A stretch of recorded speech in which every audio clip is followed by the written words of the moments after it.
The stagecoach wheels kicked up dust as they rolled into Hillsboro, New Mexico, and Fiona Jameson pressed her gloved hand against the window, watching a lone cowboy break a wild Mustang in the corral, his body moving with such fluid grace that, for a moment, she forgot she was supposed to marry a railroad baron in 3 days. The year was 1883, and the silver mines had turned this rough town into a place where fortunes were made overnight. But none of those fortunes seemed to matter as much as the sight of that man on that horse. Fiona's traveling companion, her Aunt Marguerite, fanned herself vigorously despite the autumn coolness. "Close that curtain, dear. A lady does not gawk at common laborers." But Fiona could not look away. The cowboy wore a worn leather vest over a faded blue shirt, and his hat was pushed back just enough that she could see the strong line of his jaw and the concentration in his eyes. The horse bucked and twisted, but he stayed seated, his thighs gripping the animal's flanks, his hands steady on the reins.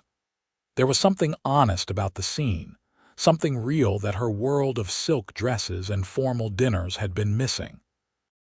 The stagecoach lurched to a stop in front of the Grand Hotel, the finest establishment in Hillsboro, which still meant dust on the floors and the occasional scorpion in the wash basin.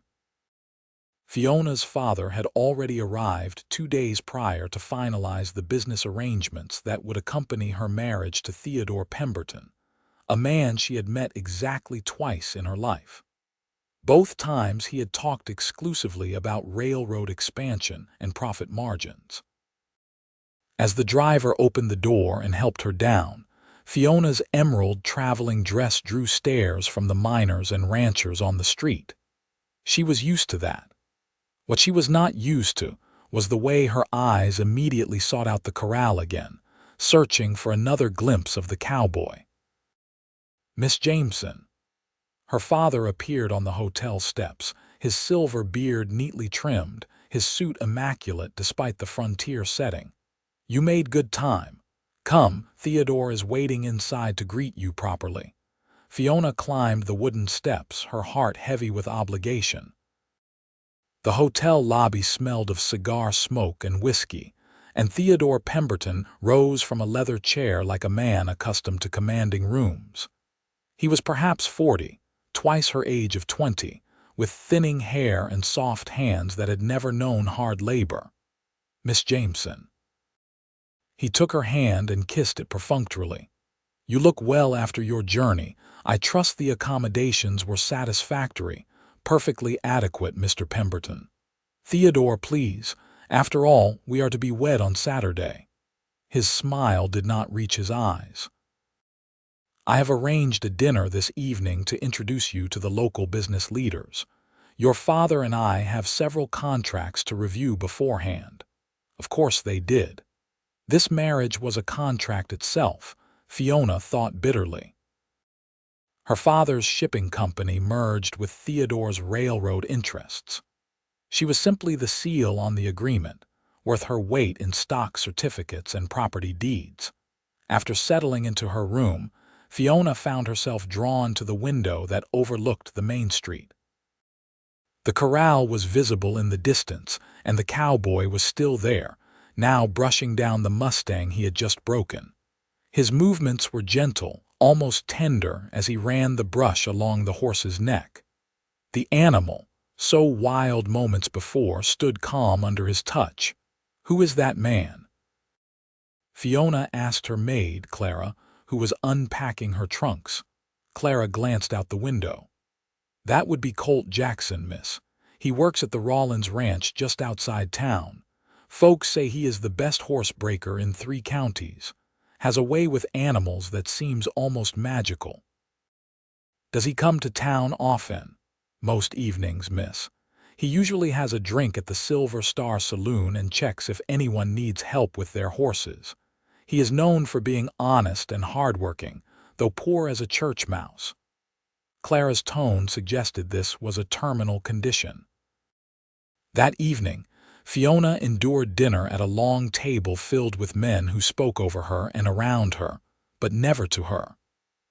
Theodore sat at her right, discussing ore yields and shipping routes with her father. The food was surprisingly good, antelope steaks and roasted potatoes, but it all tasted like dust in her mouth. When she could stand it no longer, she excused herself to get some air, stepping out onto the hotel's side porch. The evening had turned cool and stars were beginning to appear in the darkening sky. In Boston, where she had spent the last 3 years finishing her education, the stars were dim and distant. Here they seemed close enough to touch. Beautiful, aren't they? Fiona turned so quickly she nearly lost her balance. The cowboy from the corral stood a few feet away, his hat now pulled low over his eyes. Up close, she could see he was younger than she had first thought, perhaps 25, with sun-weathered skin and eyes the color of summer sage. "I apologize, madam. Did not mean to startle you. I was just delivering a horse to the stable and heard someone come out. It is quite all right." Fiona found her voice, though her heart was beating faster than it should. "You are Colt Jackson." His eyebrows rose slightly. "I am. And you must be the lady from back east everyone is talking about, the one marrying the railroad man. Fiona Jameson." She did not correct his assumption about the marriage, though something in her chest twisted at hearing it stated so plainly. Colt leaned against the porch railing, keeping a respectful distance. "Hillsboro must seem rough to someone from the city." "It seems honest," Fiona said before she could stop herself. "People here say what they mean." "Not always, miss. There is plenty of lying and cheating out here too. But I suppose we do it more direct-like." A hint of humor touched his voice. "Though I try to keep my own dealings straight, sleep better that way. That must be a luxury." The words came out more bitter than she intended. Colt studied her for a moment, and Fiona had the unsettling feeling he could see right through her expensive dress and carefully arranged hair to the trapped creature underneath. "Seems to me luxury is being able to choose your own path. Everything else is just gold plating on a cage." Before Fiona could respond, her father's voice boomed from inside. "Fiona, where have you gotten to?" "I should go," she said quietly. Colt touched the brim of his hat. "Good evening, Miss Jameson. Hope you find what you are looking for out here." But as she walked back inside to where Theodore waited with another tedious story about railway expansion, Fiona realized she had already found something. She just did not know what to do about it. The next morning, Fiona woke to find her aunt had planned a full day of wedding preparations. There were dress fittings, though Fiona had brought 3 trunks of gowns from Boston. There were menu consultations, flower arrangements, and guest list reviews. Every moment was scheduled, every minute accounted for. By mid-afternoon, Fiona felt like she could not breathe. When her aunt became absorbed in an argument with the hotel manager about table linens, Fiona slipped out the back entrance and walked quickly down the dusty street. She had no destination in mind until she found herself at the corral where she had first seen Colt. He was there again, this time working with a different horse, a young gray mare who shied away from his approach. "Easy now," Colt murmured, his voice low and soothing. "Nobody here wants to hurt you. Just going to put this saddle on, let you get used to the weight of it." The mare's ears flicked nervously, but she held still as Colt slowly lifted the saddle. His movements were patient, unhurried, as if he had all the time in the world. Finally, the saddle settled onto the mare's back, and Colt fastened the cinch with practiced efficiency. "That is remarkable," Fiona said from the fence. She barely flinched. Colt looked up, surprise crossing his face. "Miss Jameson, did not expect to see you down in this part of town. I needed to escape for a while." Fiona climbed up to sit on the fence rail, ignoring the fact that it would dirty her skirt. "My aunt is convinced that the wrong shade of ribbon will ruin my entire life." "Will it?" Colt led the mare around the corral in a slow circle. My life is already ruined. Wrong ribbon hardly matters. Colt stopped walking and turned to face her fully. That is a heavy thing to say 3 days before your wedding. Fiona looked down at her hands, at the expensive rings her father had given her, the pearl bracelet that had belonged to her grandmother. Do you ever feel like your life is a runaway train and you are just a passenger watching the scenery blur past? Cannot say I do, miss. Out here, a man controls his own reins. Might not always like where the trail leads, but at least I am the one choosing the direction. He paused. Though I reckon it is different for women, especially wealthy ones. More rules about what you can and cannot do. More rules about everything, Fiona agreed. Who I can talk to, where I can go, who I must marry to preserve my father's business interests. Colt removed his hat and ran a hand through his dark hair. Miss Jameson, I probably should not say this, but seems to me a woman smart enough to know she is in a cage is smart enough to find the door. And go where? Do what? I have been educated to run a household, plan parties, and make polite conversation. I have no skills that would earn me a living. You have a mind, don't you, that is worth more than any skill. Colt replaced his hat. Look, I know I am speaking out of turn. You are a lady, and I am just a cowboy who works for wages. But in all my days, I have never heard someone sound so lost, especially standing in broad daylight. Fiona felt tears prick her eyes and blinked them back furiously. Ladies did not cry, especially not in public, especially not in front of cowboys they barely knew. I should return. They will be looking for me. Wait. Colt walked over to the fence. Tomorrow evening there is a dance at the church hall. Nothing fancy, just local folks and fiddle music. But if you wanted to see what life is like outside that hotel, you might enjoy it. I could not possibly. Theodore would never approve. I am not inviting Theodore. Colt's eyes held hers. I am inviting you, Miss Jameson, as a friend showing a stranger around town. Nothing improper about that. Everything was improper about it, Fiona knew, but she found herself saying, 7 o'clock. I will wait by the church steps. Colt smiled, and it transformed his serious face into something warmer. Wear something you can move in. These folks actually dance, not that standing and swaying thing they probably do back east. Fiona laughed despite herself and climbed down from the fence. As she walked back to the hotel, she felt lighter than she had in months. That night at dinner, Theodore announced he would be traveling to Silver City the next day to inspect a mining operation he was considering purchasing. I will return late Friday evening, he informed Fiona. That gives you the entire day to rest before the wedding on Saturday. I know these preparations can be taxing for delicate feminine sensibilities. Fiona bit her tongue and nodded graciously. She did not feel delicate. She felt like screaming. After Theodore retired to the smoking room, Fiona's father walked her up to her room. You seem distracted, daughter. Are you having second thoughts? Would it matter if I was? Her father sighed. Fiona, I know this is not a love match, but love is a luxury, frankly. Theodore will provide for you handsomely. You will have a fine house, security, and social standing. What more could you want? To choose for myself, Fiona whispered. Her father's expression hardened. You are 20 years old. In the eyes of the world and the law, you are under my guardianship until you marry. This match is advantageous for our entire family. Your brother will inherit a shipping empire enhanced by railroad connections. Your sisters will marry even better because of this alliance. You have a duty, Fiona. And what about my happiness? Happiness is not guaranteed in this life. Security is worth far more. He kissed her forehead, a rare gesture of affection. Good night, daughter. In a few days, you will see I am right.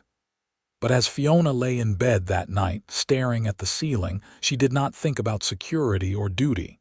She thought about sage-colored eyes and a voice that gentled wild horses. The next day crept by with agonizing slowness. Fiona sat through more planning sessions, more discussions about her future as if she were not in the room. Finally, as the afternoon shadows lengthened, she pleaded a headache and retreated to her room. Clara helped her out of her formal day dress and into a simpler cotton gown, deep blue with minimal bustle. "This is hardly proper evening attire, miss," Clara said doubtfully. "I need air and movement," Fiona replied. "This will do perfectly." At 10 minutes to 7, Fiona slipped down the back stairs and out into the early evening. The church was only 3 blocks away, a whitewashed building with a tall steeple.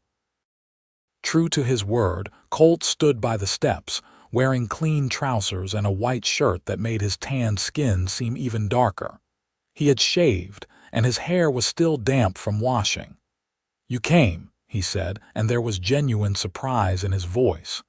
"Did you think I would not?" "Honestly, was not sure. Figured you might come to your senses." But he offered his arm, and Fiona took it, feeling the solid strength beneath the cotton shirt. Inside the church hall, lanterns cast warm light over a crowd of perhaps 60 people. There were ranchers and their wives, shop owners, a few miners who had cleaned up after their shifts. A 3-piece band played in the corner, fiddle and guitar and someone on a washboard bass. The music was lively and infectious. "Miss Jameson." The voice belonged to Clara, who was standing with a young man near the refreshment table. "I did not know you would be here." "I wanted to see more of Hillsboro," Fiona said, grateful her maid seemed more pleased than disapproving. "That is Mr. Jackson you are with," Clara observed. "My Tom says he is the finest horseman in New Mexico territory." Colt ducked his head modestly. Tom is generous in his praise. The band struck up a reel and couples flooded the dance floor. Colt looked at Fiona questioningly. "You know how to do a real dance, Miss Jameson?" "I suppose I am about to find out." He led her into the pattern, and Fiona discovered that dancing here was nothing like the stiff waltzes of Boston ballrooms. This required energy and coordination as couples wove between each other, hands clasping and releasing, feet moving in quick patterns. She stumbled at first, but Colt was a patient teacher, his hand firm at her waist, guiding her through the steps. "You are doing fine," he said during a brief pause between songs. "Just feel the music instead of thinking so much." The next dance was easier, and by the third, Fiona was laughing breathlessly as she spun and stepped. She could not remember the last time she had felt so alive, so present in her own body. "Let us get you some punch," Colt suggested, and they made their way to the refreshment table. The punch was overly sweet and probably spiked with whiskey, but Fiona did not care. "Thank you for inviting me," she said. "This is the most fun I have had in years." "Years?" Colt leaned against the wall. "That is a sad thing for a young woman to admit. My life has been very controlled. My mother died when I was 15, and after that, my father sent me to finishing school. I learned watercolors and French and how to manage servants, but I never learned how to live." The words poured out, loosened by the dancing and the punch and the honest way Colt looked at her. "It is not too late to learn," Colt said quietly. "You are only 20. You have decades ahead of you. Decades of being Theodore Pemberton's wife, hosting dinner parties and pretending to care about railroad stocks." Colt was quiet for a moment. When he spoke, his voice was serious. "Miss Jameson, can I tell you something? I grew up on a ranch in Texas, son of a foreman. My father worked himself to death trying to save enough to buy his own land. He never made it. When he died, I was 17, and I swore I would not spend my life chasing someone else's dream. So I learned horses. I saved every penny. And in 3 more years I will have enough to buy a small spread of my own. It won't be much, maybe 100 acres and a cabin, but it will be mine. I will wake up every day and know I am working for myself, building something that matters to me." "That sounds wonderful," Fiona said wistfully. "My point is, it is possible to choose your own path. Might not be easy, might mean giving up comfort and security. But at the end of the day, you can sleep knowing you are living your own life, not one someone else planned for you. I could never do what you have done. I have no skills, no money of my own. My father controls my inheritance until I marry, and then my husband will control it." "You have more than you think," Colt said. "You have courage. It takes courage to admit you are unhappy. Takes more courage to do something about it." Before Fiona could respond, a commotion at the door drew their attention. 2 men had entered, both wearing expensive suits that marked them as outsiders. One of them was scanning the crowd, and when his eyes landed on Fiona, he started forward. "That is my father's business associate, Mr. Hargrove," Fiona said, her heart sinking. "He must be looking for me, Miss Jameson." Mr. Hargrove arrived with the self-importance of a man used to being obeyed. "Your aunt has been frantic. What are you doing in this place, and who is this man?" "I am simply attending a community dance, Mr. Hargrove. Mr. Jackson was kind enough to escort me." Hargrove looked Colt up and down with barely concealed contempt. "A cowboy. Your father will hear about this, and Mr. Pemberton certainly will." "Mr. Pemberton is in Silver City," Fiona said, lifting her chin. "And I am not yet married, which means I can attend any public gathering I choose." "Not without a proper chaperone, you cannot. Come along now. This foolishness ends immediately." Colt stepped forward, his posture deceptively relaxed but his eyes hard. "The lady came of her own free will. She can leave the same way when she is ready. You dare speak to me, cowboy. I could have you horsewhipped for this impertinence. You could try." Colt's voice was soft, almost gentle, but there was steel underneath. "But I reckon these folks might object to you threatening one of their own." Indeed, the music had stopped, and the other townspeople were watching with interest. Several of the men had moved closer, and their expressions were not friendly toward Hargrove. Hargrove seemed to realize he was outnumbered. "Fine. But Miss Jameson, your father will be informed of this escapade. I expect there will be consequences."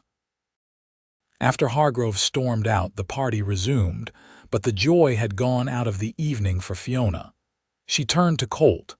"I should return before this gets worse. Let me walk you back."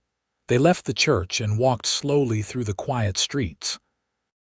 The moon had risen, nearly full, casting silver light over the dusty town. "I am sorry you got dragged into my mess," Fiona said. "I am not. Worth it to see you smile and dance." Colt glanced at her. "What will happen now? My father will be angry. He will probably forbid me from leaving the hotel until the wedding. Theodore will be told, and he will be coldly disappointed, which somehow feels worse than anger. And then you will marry him and spend the rest of your life being coldly disappointed in return. What choice do I have?" They had reached the hotel's side entrance. Colt stopped and turned to face her fully. "Miss Jameson, I know I have no right to say this. I know I am nobody, just a cowboy with dust on his boots and 3 years of savings in a bank account. But I have been thinking about you since the moment I saw you step off that stage coach. And tonight, watching you come alive during those dances, hearing you talk about feeling trapped, it has been tearing me up inside." Fiona's breath caught. "Mr. Jackson, let me finish, please. I cannot offer you the things Theodore Pemberton can. I cannot give you a mansion or fine dresses or social position, but I can offer you something he never will. Freedom. A partner, not a owner. A life where you get to choose what happens next. And I will give you a love worth more than gold, Miss Jameson. a love that is real and honest and strong enough to weather whatever storms come. Tears spilled down Fiona's cheeks. You barely know me. I know enough. I know you are brave and smart and kind. I know you deserve better than a marriage that is really just a business transaction. And I know that if you marry Theodore Pemberton on Saturday, a part of you will die, and that would be a true tragedy. What are you asking me to do? Colt took a deep breath. I am asking you to choose yourself. Choose the life you want, not the one you have been told to want. And if that life happens to include a poor cowboy who thinks you are the most incredible woman he has ever met, well, I would count myself the luckiest man in the territory. My father would disown me. I would lose my inheritance, my family, everything I have ever known. You would lose everything that has been making you miserable, Colt countered. And you would gain everything that matters. I won't lie and say it would be easy. Life on a ranch is hard work. There would be lean times and difficulties. But you would be free, Fiona, free to wake up each day and build a life on your own terms. It was the first time he had used her given name, and hearing it in his voice sent a shiver through her. This is madness. We have known each other for 2 days. Sometimes you just know. My father told me he knew he would marry my mother within an hour of meeting her. They had 20 years together before she passed, and he said every day was a gift. That is what I want, Fiona, not a business arrangement or a convenient marriage. I want a partner who chooses me just as much as I choose her. I want to build something real. Fiona closed her eyes, her mind whirling. Everything she had been taught said this was impossible, reckless, foolish. But her heart was pounding with something that felt like hope. I need time to think, she whispered. Of course. But not too much time. You are getting married in 2 days. Colt reached out and gently wiped a tear from her cheek. The touch was brief but electric. Then he stepped back, touching his hat brim. Good night, Fiona. Whatever you decide, I am glad I met you. Fiona watched him walk away into the darkness, his tall figure disappearing around a corner. Then she slipped inside the hotel and up the back stairs to her room.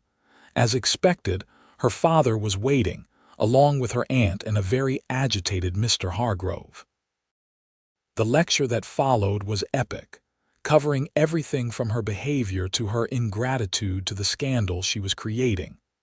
Fiona stood silently, her hands clasped in front of her, and let the words wash over her. Finally, her father ran out of steam. You are confined to this hotel until the wedding. Clara will stay with you at all times. I will not have you embarrassing this family further. Do you understand? Yes, father. Mr. Pemberton returns tomorrow evening. I will inform him of this incident, and you will apologize for your inappropriate behavior. Yes, father. But as Fiona lay in bed that night, Clara sleeping on a cot by the door, she was not thinking about apologies or duty. She was thinking about freedom and choice, and a cowboy who had offered her a love worth more than gold. By morning, she had made her decision. The next day passed in a blur. Theodore returned as scheduled, and Fiona endured a private meeting where he expressed his disappointment in measured, emotionless terms. I had thought you more sensible, Fiona. This behavior suggests a character flaw that concerns me. Perhaps you should reconsider the marriage, Fiona suggested, hope flaring. Nonsense. All women have their little rebellions before marriage. Once you are settled as my wife, you will calm down. He patted her hand condescendingly. I am willing to overlook this incident. That evening, Fiona pleaded illness and retired early. Clara, exhausted from playing guard dog all day, fell asleep quickly. Fiona waited an hour, then silently dressed in her simplest traveling suit.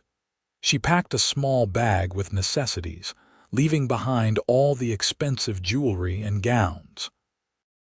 At the bottom of the bag, she placed her mother's silver locket. the one thing of true value she could not leave behind. Moving as quietly as possible, Fiona slipped out of the room and down the back stairs. Her heart hammered as she crossed the darkened lobby, certain someone would stop her at any moment. But the night clerk was dozing at his desk, and she made it outside without incident. The moon was bright enough to light her way as she hurried through the empty streets to the livery stable where Colt had said he kept his horse. She found him there, as if he had been waiting, though his surprise seemed genuine. "Fiona, what are you doing here?" "I am choosing myself," she said breathlessly. "I am choosing freedom, and I am choosing you if the offer still stands." Colt stared at her for a long moment. Then a slow smile spread across his face, transforming it with joy. "The offer stands. It will always stand. We have to leave tonight. Once they discover I am gone in the morning, my father will search everywhere. He might even send the law after us. You are not a criminal. You are a grown woman making a choice. Try telling that to my father." Fiona looked around nervously. "Can we really do this? Can we just leave?" Colt moved decisively, pulling saddles from their racks. "I have a friend who runs a ranch about 30 miles north, near the Gila River. We can make it there by midday tomorrow if we ride through the night. He will give us shelter until we figure out next steps. Can you ride?" "I learned as a girl, but it has been years." "You will remember. It is like dancing, just feel the rhythm." Colt saddled 2 horses with practiced efficiency. Within 15 minutes they were mounted and riding quietly out of town. Once they cleared the last buildings, Colt urged his horse into a faster pace, and Fiona followed. The night was cool and clear, the landscape silver and black under the moon. Fear and exhilaration churned in Fiona's stomach in equal measure. She had just thrown away her entire life on the strength of a feeling and 2 days of knowing a man. But as they rode through the darkness, the wind in her face and the powerful animal beneath her responding to her commands, Fiona felt more alive than she had in years. This was real. This was choice. This was freedom. They rode for hours, stopping briefly to rest the horses and drink from Colt's canteen. As dawn began to color the eastern sky, they reached a small ranch tucked into a valley where a creek cut through cottonwood trees. "This is the Rollins place," Colt said. "I've worked for Ben Rollins off and on for 3 years. He is a good man, and he owes me some favors." Ben Rollins proved to be a grizzled man in his 50s with kind eyes and a no-nonsense manner. He listened to Colt's brief explanation, looked Fiona over carefully, and nodded. "You can stay in the guest cabin. It is not fancy, but it is clean and private. Miss, are you sure about this? Running from family is serious business." "I am sure," Fiona said firmly. "I was about to be married to a man I did not love for the sake of business arrangements. Mr. Jackson offered me an alternative, and I accepted." "Fair enough. Colt is one of the most honest men I know. If he says he will take care of you, he will. But you both need to understand her father will likely make trouble. Are you prepared for that?" "We are," Colt said, though Fiona could hear the uncertainty beneath his confidence.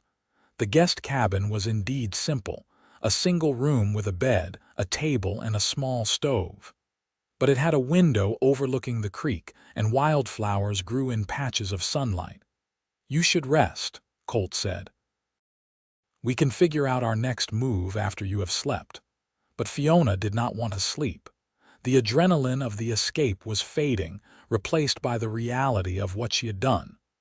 "Colt, did we make a terrible mistake?" He crossed the small room and took her hands in his. His palms were rough with calluses, so different from Theodore's soft grip. "Do you feel like we made a mistake?" "I feel terrified and excited and more uncertain than I have ever been in my life, but I also feel free." "Then we made the right choice. Everything else we can figure out together." Colt lifted one of her hands and kissed it gently. "Rest now. I will be right outside if you need anything." Fiona did sleep, falling into her dreams as soon as she lay down. When she woke, the sun was high and streaming through the window. She could hear voices outside and looked out to see Colt talking with Ben Rollins. After washing her face in the basin and tidying her hair as best she could, Fiona emerged from the cabin. The two men stopped talking as she approached. "Afternoon, miss," Ben said. "Colt here tells me you have some backbone. That is good. You are going to need it." "Has anyone come looking for us?" "Not yet, but it is only a matter of time. Word is probably spreading through Hillsboro right now about the missing bride. Your father will have the sheriff and probably some hired men searching." "I am not going back," Fiona said. "I would rather die than marry Theodore Pemberton." Ben raised his eyebrows. "That is strong talk. I mean it. I was raised to be obedient and dutiful, but there is a limit to what I will sacrifice for my father's ambitions." "Well then, we need to make a plan. Colt, you still have that money saved. About $400 in the bank in Santa Fe. That is a start."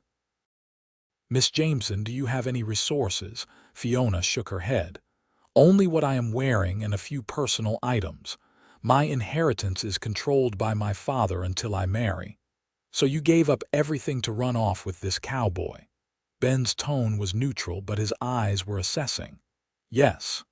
"Why?" Fiona met his gaze steadily. "Because he offered me something more valuable than money.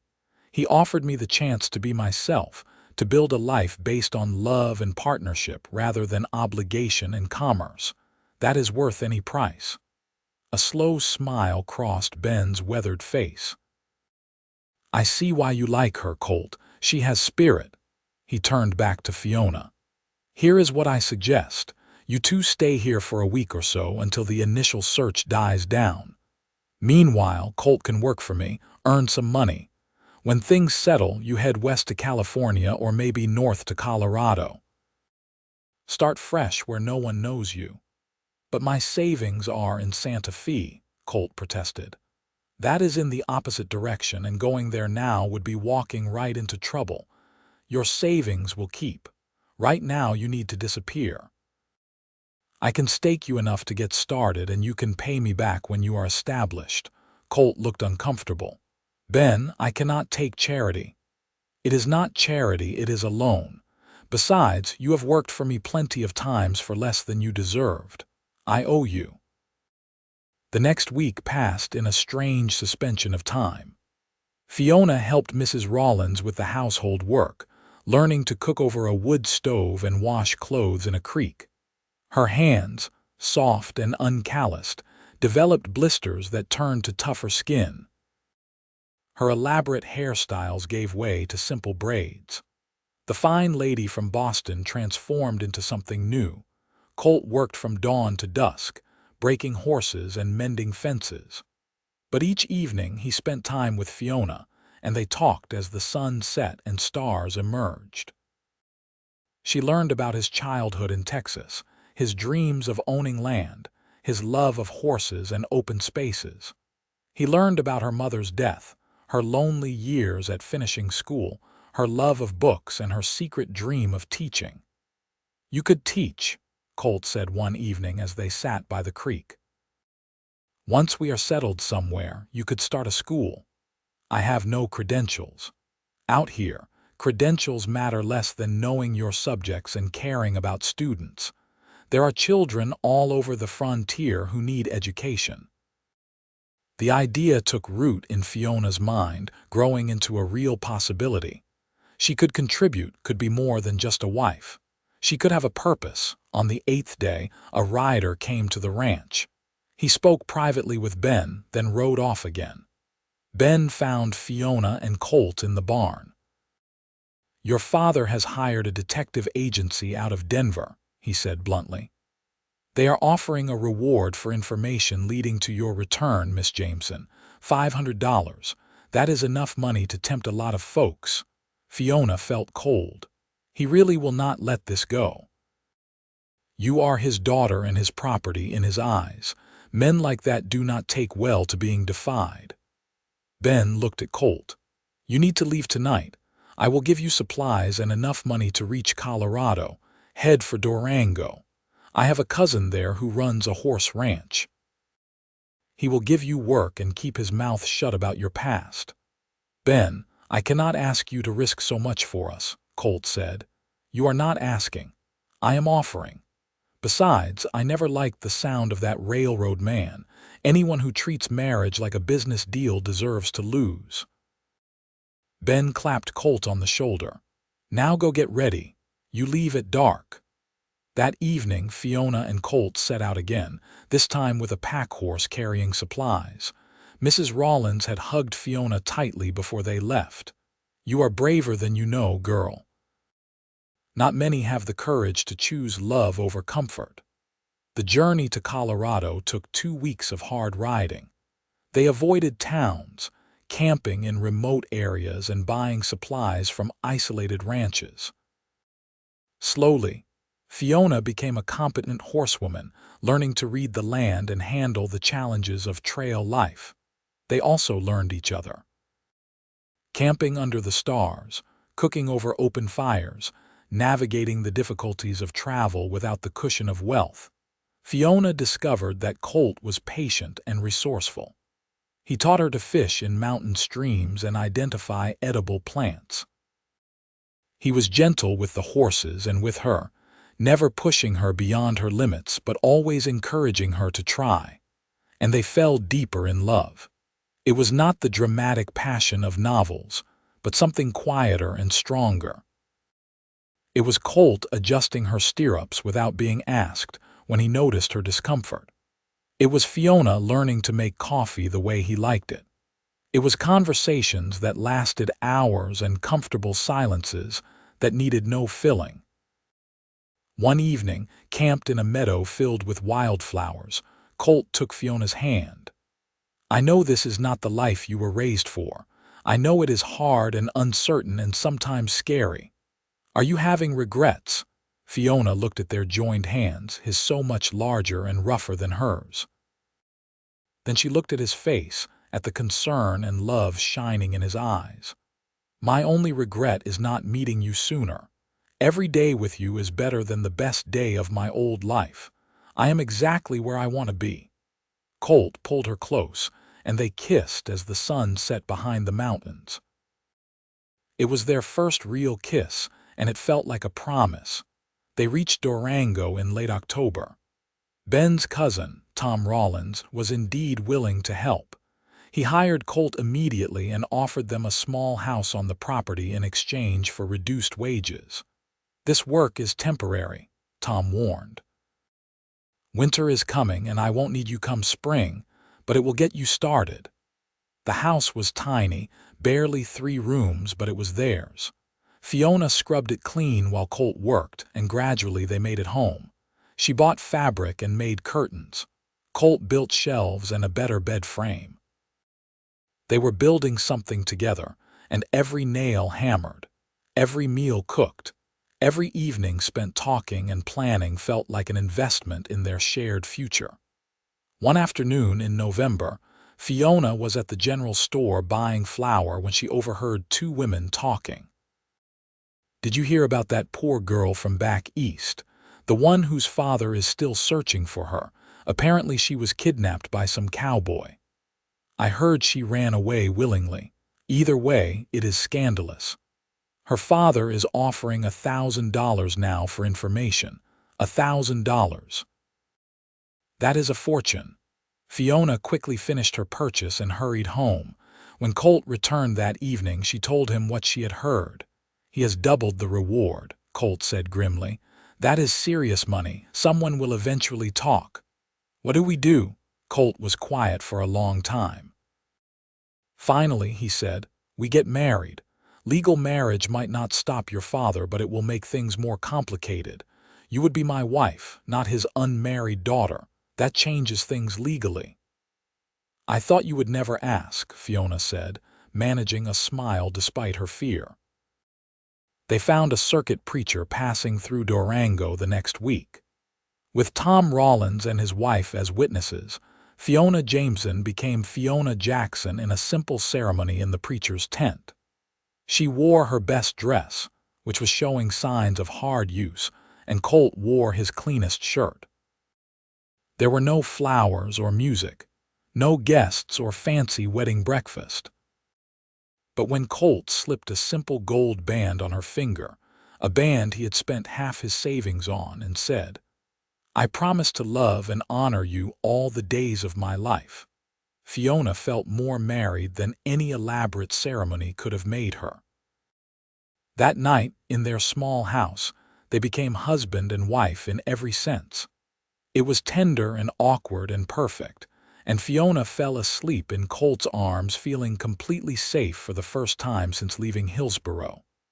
Winter came to Durango with snow and cold. Work slowed on the ranch and money became tight. Colt took odd jobs in town when he could find them. Fiona discovered she could earn money by doing sewing and mending for the other ranch families. It was not much, but every dollar helped. In late December, Tom Rollins knocked on their door early one morning. His expression was serious. "Colt, there are 2 men in town asking questions about you and your wife. They match the description of the detectives Fiona's father hired. They are showing a photograph around." Fiona's blood ran cold. "How did they find us?" "Someone must have talked. That reward is too tempting for some folks." Tom looked apologetic. "I will deny everything if they come here, but you should probably move on. Head further west or maybe south into New Mexico territory where no one knows you." They left that night with everything they owned packed on 2 horses. It was snowing and the temperature was brutal, but staying was too dangerous. For the next 3 months, they drifted from place to place. Colt found work where he could, sometimes for just a few days at a time. They lived in lined shacks and abandoned cabins, always moving before anyone could ask too many questions. The money Ben Rollins had loaned them dwindled to almost nothing. By March, they reached a small settlement called Willow Creek in northwestern New Mexico territory. It was barely a town, just a handful of buildings clustered around a trading post.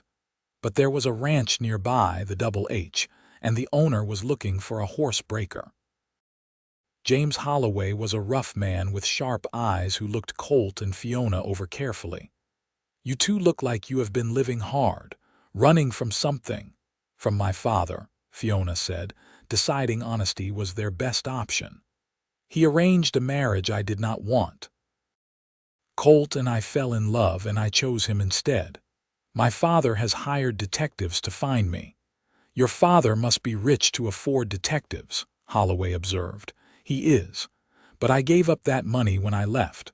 All I want is to build a life with my husband." Holloway studied them for a long moment. "I respect a woman with backbone, and I have seen Colt work with horses. He is good, but I need to know you won't bring trouble to my door." "We will move on at the first sign of trouble," Colt promised. "We just need a chance to earn enough to start fresh somewhere new." "Fair enough. There is an old line shack about 2 miles north. You can fix it up and live there. I will pay you standard wages plus a share of any horses you sell for me." "Deal." It was the best offer they had received in months. They shook on it, and that afternoon they rode out to see their new home. The line shack was rough, barely more than 4 walls and a roof, but it was solid. Together they chinked the gaps, repaired the stove, and made it livable. Fiona planted a small garden as spring arrived. Colt worked long hours breaking horses and slowly building a reputation. Life was hard, but it was theirs. Each morning, Fiona woke next to the man she loved. Each evening they sat together and talked about their day, their dreams, their future. Slowly they began to relax, to believe they might actually build a life. In May, Fiona discovered she was pregnant. The realization came slowly. Missed courses and morning sickness she initially attributed to bad water or spoiled food. But when she finally understood, joy and terror mingled in equal parts. She told Colt that evening as they sat outside watching the sunset. For a moment, he was speechless. Then he let out a whoop of joy and picked her up, spinning her around until she laughed and demanded to be put down. "We are going to have a baby," he kept saying, as if he could not quite believe it. "We are going to be parents." "Are you happy?" Fiona asked, suddenly uncertain. "Happy." "Fiona, I am terrified and thrilled and feeling more blessed than I have any right to be. Of course I am happy." He pulled her close. "I know our situation is not ideal. We are living in a shack, barely making ends meet, but we will figure it out. We will give this child everything that matters." "Love and freedom," Fiona said, resting her hand on her still flat stomach. "Exactly." The pregnancy progressed through the summer. Fiona continued to work as much as she could, though Colt increasingly insisted she rest. The nearest doctor was 30 miles away, but there was a midwife in Willow Creek, a capable woman named Sarah who had delivered dozens of babies. "You are healthy and strong," Sarah assured Fiona during one visit. "You will do fine. Just take care of yourself and let that husband of yours pamper you a bit." In August, a stranger rode into Willow Creek. He was well-dressed and asked questions at the trading post about newcomers to the area. The trader, a friend of Holloway's, told him nothing. But word reached the Double H quickly. "You need to decide what you want to do," Holloway told Colt and Fiona bluntly. "That detective will find you eventually. Maybe not today or tomorrow, but soon. You can keep running, or you can stand and face whatever comes." "I am 6 months pregnant," Fiona said. "I cannot keep running." "Then you stand. But you might want to get ahead of this. Send a letter to your father, tell him you are married and expecting a child. Make it clear you are not coming back. Sometimes when people are faced with facts, they back down." That night, Fiona sat at their small table with paper and pen she had borrowed from the trading post. Writing to her father was one of the hardest things she had ever done. "Dear Father," she began, "by now you must know that I left Hillsboro of my own free will. I am writing to tell you that I am married to Colt Jackson. I am also expecting his child in early winter. We are building a good life together based on love and mutual respect. I am happier than I have ever been. I hope you can accept my choice and let me live in peace. I do not want your money or my inheritance. I just want to be left alone to raise my family. Your daughter, Fiona." She sealed the letter and sent it via the mail coach to her father's Boston address, though she knew he was probably still in New Mexico searching for her. 3 weeks later, a response arrived. Fiona's hands shook as she opened it. "Fiona," her father had written in his sharp, angular script. "You have broken my heart and destroyed your reputation. No respectable family will acknowledge you after this scandal. However, I cannot in good conscience abandon my daughter entirely. I have deposited $5,000 in an account in Santa Fe under your married name. It is your inheritance given early. Consider it both a gift and a farewell. Do not contact me again. I will tell your siblings you died in a fever. That will be easier for everyone. Your father, Richard Jameson." Fiona read the letter 3 times, tears streaming down her face. Colt found her like that and read the letter over her shoulder. "He disowned you," Colt said quietly. "I am so sorry. He also gave me my inheritance, $5,000. That is more than enough to buy land and build a real house. That is freedom, Colt, at the cost of your family. A family that valued business arrangements over my happiness was not much of a family." Fiona wiped her eyes. "This is what I chose. I do not regret it, but it still hurts." Colt held her as she cried, and later as they lay in bed he said, "We will use that money wisely. We will build something good, something that honors the sacrifice you made. I promise you that, Fiona. Your father might not know it, but his gift will help create a life filled with more love than he can imagine. In October, Colt traveled to Santa Fe to access the account. He returned a week later with a bank draft and news that he had seen one of the detectives leaving town. "I think they have given up," he said. "Your father's letter made it clear he considers the matter closed. We are finally free." With part of the money, they purchased 200 acres of land just north of Willow Creek. It had a stream running through it, good grass, and a grove of cottonwood trees. They hired men to help build a proper house, small but solid, with glass windows and a good stove. By early November, they moved in. Fiona went into labor on a cold December night. Sarah, the midwife, stayed with her through the long hours, and Colt paced outside until Sarah finally called him in. "You have a son," Sarah said, placing a squalling bundle in Colt's arms. "Healthy and loud." Colt looked down at his son with an expression of such wonder and love that Fiona started crying all over again. He brought the baby to her, and she held him close, marveling at his tiny fingers and perfect features. "What should we name him?" Colt asked. Fiona thought of her journey, of everything she had given up and gained. "Benjamin," she said. "After the man who first helped us when we ran, Benjamin Jackson." "Ben," Colt said softly, touching his son's cheek. "Welcome to the world, little man. Your mother and I have some amazing things to show you." The months that followed were exhausting and wonderful. Ben was a demanding baby, but Fiona discovered reserves of strength she had not known she possessed. Colt was a devoted father, walking the floor with Ben at night and learning to change diapers without complaint. In the spring, they bought their first horses and began building a herd. Colt's reputation continued to grow, and people came from miles around seeking his help with difficult animals.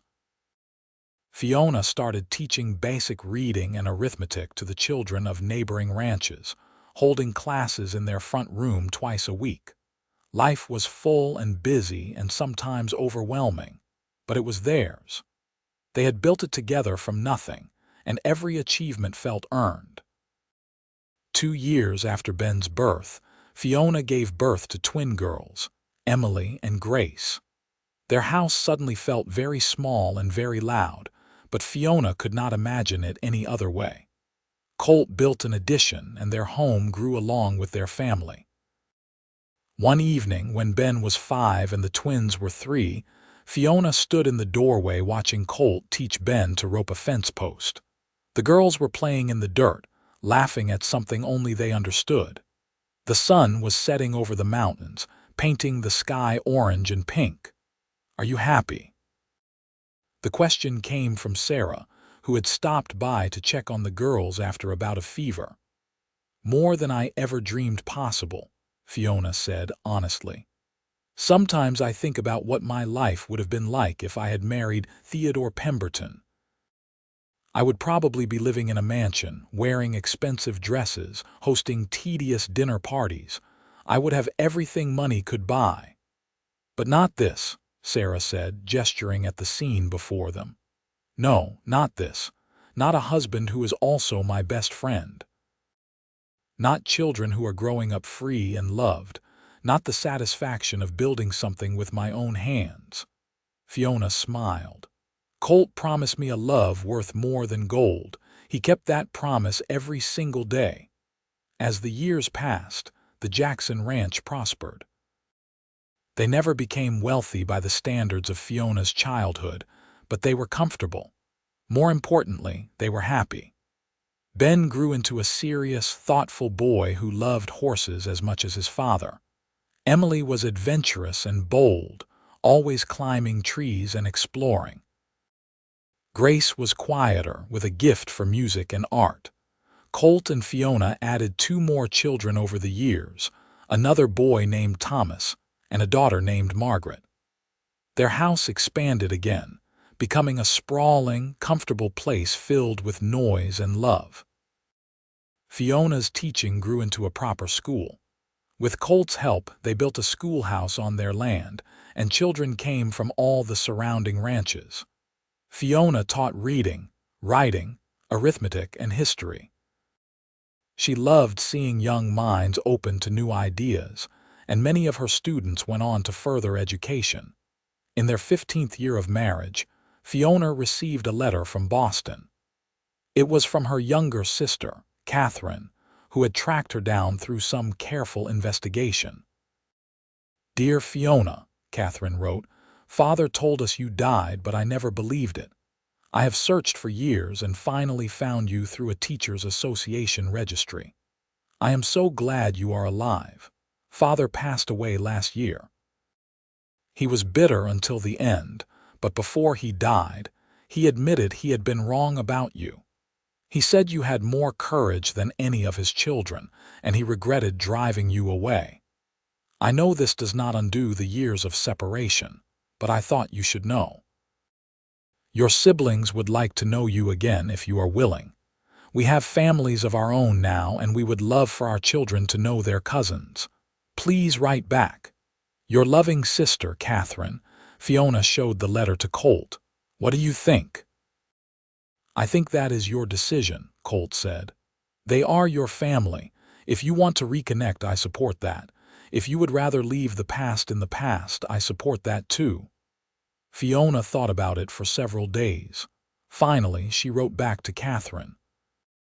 Over the next few years, she slowly rebuilt relationships with her siblings through letters and eventually visits.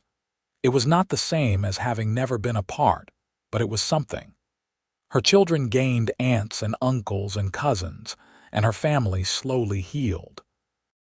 One evening, 20 years after that night Fiona had fled Hillsboro, she and Colt sat on the porch of their ranch house. Their children were grown, or nearly so. Ben was married now, with a baby daughter of his own. Emily was training to be a doctor in Denver. Grace was teaching music in Santa Fe. Thomas was working the ranch with Colt. Margaret, at 12, was the last one still at home. "You ever regret it?" Colt asked, taking Fiona's hand. Giving up all that money and comfort, Fiona looked at her husband. His hair was gray now, and lines creased his face. His hands were gnarled from years of hard work, but his eyes were still the same sage green that had captured her heart 2 decades ago, and his smile still made her heart skip. "Not for one single second," she said firmly. "You gave me exactly what you promised, a love worth more than gold. A partnership built on respect and affection, children raised in freedom, a life I chose for myself. How could I regret that?" "I could not have built this without you," Colt said. "You worked as hard as I did. Harder, probably. You taught our children and half the children in the county. You turned this house into a home. You have been my partner in every sense of the word." "We built it together," Fiona corrected. "That is what partnership means." They sat in comfortable silence, watching the sun set over the land they had claimed and tamed. Somewhere inside, Margaret was practicing the piano Grace had left behind. The sound drifted through the open windows, a Mozart sonata rendered with youthful enthusiasm if not perfect technique. "I love you, Fiona Jackson," Colt said softly. "I have loved you since I first saw you step off that stagecoach looking so lost and brave at the same time. I will love you until my last breath. And I love you, Colt Jackson. You showed me what love really means. Not possession or duty or obligation, but true partnership. Freedom and choice and mutual respect. That is the real treasure, the kind that never tarnishes or loses value." As darkness fell and stars began to appear, they remained on the porch, holding hands and talking quietly about everything and nothing. Inside, their home glowed with lamplight and warmth. Tomorrow would bring work and responsibilities, but tonight was for remembering and appreciating. Fiona thought about the girl she had been, trapped in expectations and duty, desperately unhappy but unable to see a way out. She thought about that night at the church dance when a cowboy had offered her an impossible dream. She thought about every hard mile of their journey, every challenge they had faced and overcome together. It had not been easy. There had been lean times and sick children and droughts and struggles. But through it all, they had each other. They had built something real and lasting, something worth far more than any inheritance or business arrangement. "You know what I think?" Fiona said suddenly. "I think my father actually did me a favor by being so rigid and demanding. If he had been kinder, I might have stayed and married Theodore out of gratitude or guilt. I might never have found the courage to choose my own path." "Sometimes the hardest trials lead to the greatest blessings," Colt agreed. "Though I wish you had not had to lose your family for so many years." "I gained a new family, you and the children, and eventually I reconciled with my siblings. Everything worked out the way it was meant to." Margaret called from inside that dinner was ready. As they stood to go in, Colt pulled Fiona close and kissed her, the kind of kiss that still made her heart race even after 20 years. "Here is to the next 20 years, Mrs. Jackson. And all the years after that, Mr. Jackson." They walked inside together, into the warm, noisy, imperfect, absolutely perfect life they had built together. It was a life worth more than gold, worth more than comfort or security or social standing. It was a life chosen freely, built on love, and lived without regrets. And that, Fiona thought as she served dinner to her husband and youngest daughter, was the greatest treasure of all. Over the following years, the Jackson Ranch continued to thrive and evolve. Ben's wife, Sarah, gave birth to 2 more children, expanding the family further. The ranch house, already spacious, seemed to grow organically as grandchildren arrived and visits became longer and more frequent. Colt built a small guest cottage to accommodate everyone, and family gatherings became legendary in Willow Creek. Emily returned from Denver with her medical degree, the first woman doctor in 3 counties. She set up practice in Willow Creek, and Fiona helped her establish a small clinic. Together, they improved health care for the entire region. Emily never married, declaring herself married to her work, and Fiona supported her daughter's choice completely. Of all people, Fiona understood the importance of choosing your own path. Grace married a musician she met in Santa Fe, a violinist with a traveling symphony. They spent half the year touring and half the year at the ranch, where Grace taught music to a new generation of students.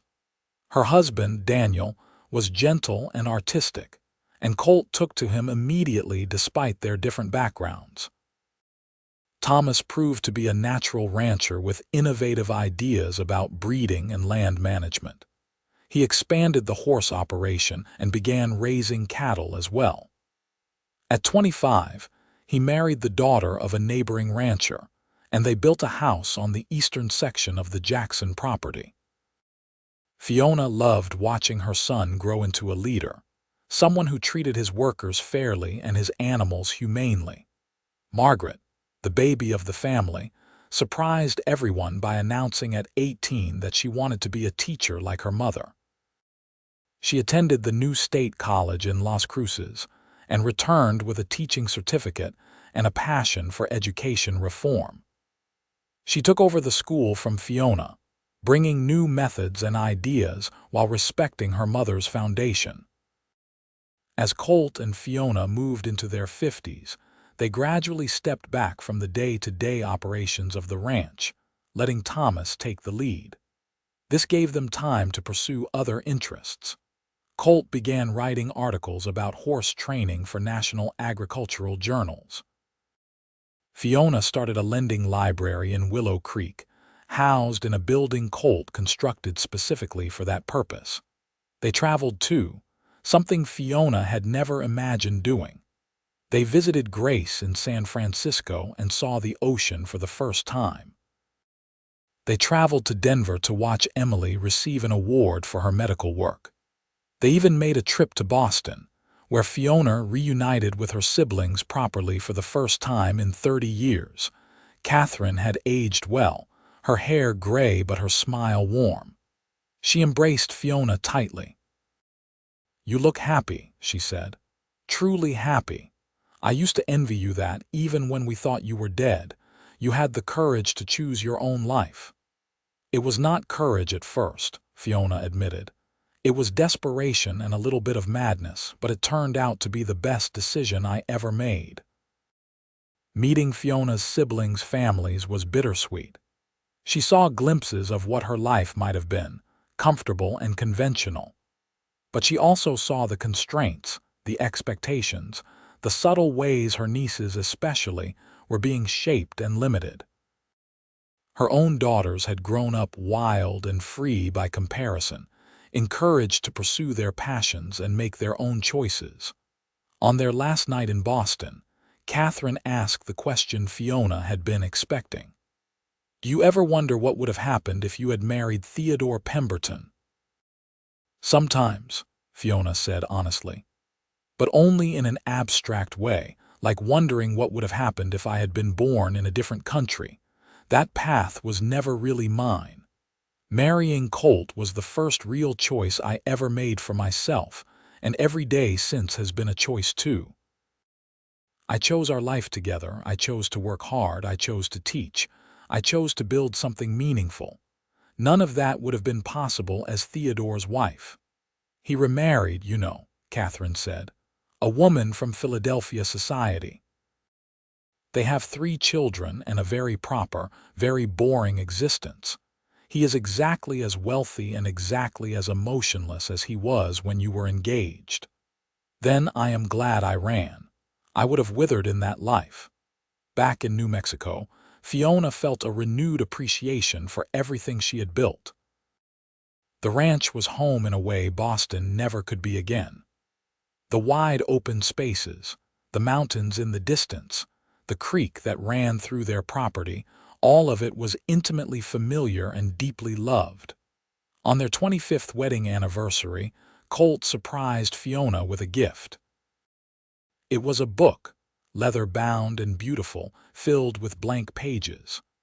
"I thought you might want to write down your story," he said, "for the grandchildren and great-grandchildren, so they know where they came from and what their grandmother sacrificed to give them freedom." Fiona was touched beyond words. Over the next year, she filled that book with their story, from the moment she stepped off the stagecoach in Hillsboro to the life they had built together. She wrote honestly about her fears and doubts, about the hardships they had faced, about the joy and love that had sustained them. When Margaret's daughter, Rose, was old enough to understand, Fiona read her the story. Rose listened with wide eyes, asking questions and marveling at her grandmother's courage. "Were you scared, Grandma?" "Terrified," Fiona admitted. "But I was more scared of living a life that was not my own. That fear was bigger than any other. I want to be brave like you when I grow up." "You don't have to run away to be brave," Fiona said. "Bravery is about being true to yourself, whatever that means for you. For me, it meant leaving everything I knew. For you, it might mean something entirely different. The important thing is to listen to your own heart, not what everyone else says you should do."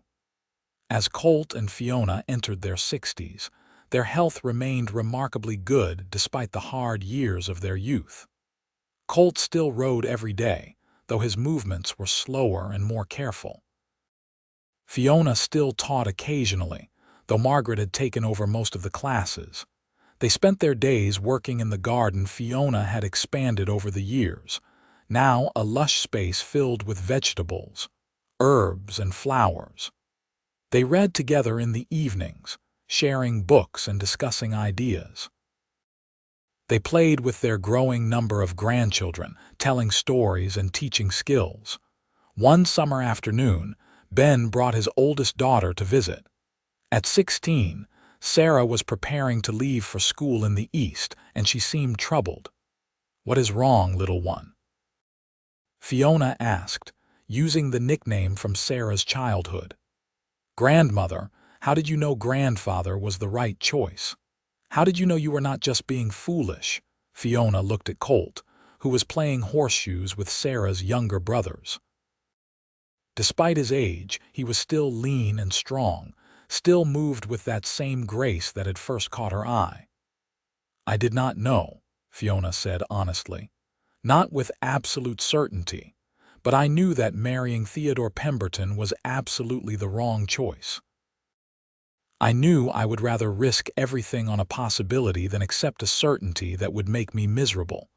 Your grandfather offered me partnership and freedom and love. That was worth the risk. But you gave up so much. I gained more. Material comfort is nice, but it cannot compensate for living a lie. I became myself when I married your grandfather. Everything else followed from that. Sarah was quiet for a moment. There is a boy I like. Father doesn't approve because his family is poor. But he is kind and smart and he makes me laugh. And what does your heart tell you? That I want to get to know him better. That his circumstances don't matter as much as who he is. Then listen to your heart. You do not have to make any big decisions now. You are only 16. But get to know him. Let your father get to know him. Sometimes when people see what we see, they change their minds. Your father is a good man. He wants you to be happy. Like you are happy, like I am happy, Fiona confirmed. Sarah did get to know the boy better, and eventually, Ben came to appreciate his character despite his lack of fortune. Years later, Sarah married him, and they built a good life together. Fiona attended the wedding with Colt, and as she watched her granddaughter begin her own adventure, she felt the satisfaction of knowing her legacy would continue. As Colt and Fiona approached their 70th birthdays, they began to slow down considerably. Colt's joints ached in the mornings, though he refused to complain. Fiona's eyesight weakened, making her beloved reading more difficult, but their love remained as strong as ever, deepened by decades of shared experiences and unwavering partnership. One cool autumn evening, very similar to that evening so many years ago when they had first really talked on the hotel porch in Hillsboro, they sat together watching the sun set. Their hands were clasped, fingers intertwined, his rough and gnarled, hers still surprisingly soft despite years of work. "Do you remember the night I told you I would give you a love worth more than gold?" Colt asked suddenly. Of course. It was the moment everything changed. I meant it then, but I did not fully understand what I was promising. I thought I was offering you my heart and a life on a ranch. But what we built together was so much bigger than that. We created a family, a community, a legacy. We showed our children and grandchildren that love and courage matter more than wealth or status. That is worth more than all the gold in California. Fiona squeezed his hand. You kept your promise every single day for 43 years. You gave me freedom and partnership and adventure. You supported my dreams and celebrated my successes. You were there through every challenge and every joy. If that is not love worth more than gold, I don't know what is. Do you think your father ever understood? Colt asked. Before he died, I mean. Do you think he realized what you gained? Catherine said he admitted he was wrong about me at the end. I think that is as close to understanding as he could come. He was a man of his time, raised to think in terms of money and status. But I think he recognized courage when he saw it, even if he could not fully approve of my choices. I wish I could have known him. Wish I could have shown him what we built. You did show him in a way. By living a good life, by being a good man, by raising children who are making the world better. That speaks louder than any words could. They fell into comfortable silence, watching the last light fade from the sky. Somewhere inside, Margaret was preparing dinner for them. Thomas would arrive soon with his family for their weekly meal together. The house would fill with noise and laughter, 3 generations gathering as they did every week. "Colt," Fiona said softly. "Yes, love. Thank you for seeing me that day in Hillsboro. For seeing past the fancy dress and the wealthy family to the frightened girl underneath. Thank you for offering me a choice when I thought I had none. Thank you for having the courage to take it. Thank you for 43 years of partnership and love. Thank you for our children and grandchildren and this beautiful life we built together." Colt lifted their joined hands and kissed her knuckles gently. "I would not change a single day." "Neither would I," Fiona said. "Not one single day." As the stars began to appear in the darkening sky, they remained on the porch, holding hands and treasuring the moment. They had built something rare and precious, a love that had weathered every storm and only grown stronger. A love worth more than gold, worth more than comfort or security or any material wealth. And in the end, that was everything that mattered.